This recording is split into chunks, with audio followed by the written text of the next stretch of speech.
और अयोध्या पहुंचे मुख्य सचिव दुर्गा शंकर मिश्र ने आयुक्त सभागार में विजन डॉक्यूमेंट की समीक्षा कर अयोध्या में चल रहे विकास कार्यों की प्रगति की जानकारी ली। लगभग 2 घंटे तक चली बैठक में commissioner, IG, DM, SSP, CDO सहित सभी विभाग के अधिकारी मौजूद रहे। समीक्षा बैठक से पहले मुख्य सचिव ने गुप्तार घाट का निरीक्षण किया और घाट पर चल रहे विकास कार्यों को लेकर आवश्यक निर्देश दिए। इसके बाद श्री राम जन्मभूमि परिसर पहुंचकर परिसर में चल रहे विकास कार्यों का निरीक्षण किया।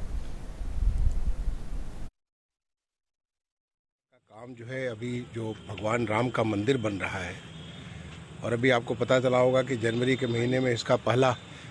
पूरा हो जाएगा, वहाँ पे शुरुआत होगा। उसको ध्यान में रखते हुए तमाम सारे काम चल रहे हैं, चाहे सड़क के काम हो, पब्लिक को फैसिलिटेट करने के लिए, चाहे उनके शौचालय के लिए, उनको रुकने के लिए, खाने पीने के लिए, ठहरने के लिए, हर तरह की सुविधाओं का धीरे धीरे विकास हो रहा है और ये सारे काम बहुत तेज़ी से चल रहे हैं। साथ ही साथ ऐसे काम जो कि जब कोई अयोध्या आता तो अयोध्या से रिलेटेड और क्या क्या चीज़ उनको आवश्यकता थी, क्या नया चीज़ वो देख सकते हैं, क्योंकि यहाँ पे इस समय पूरे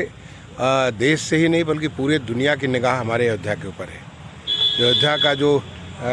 जो शहर है उस पर हर कोई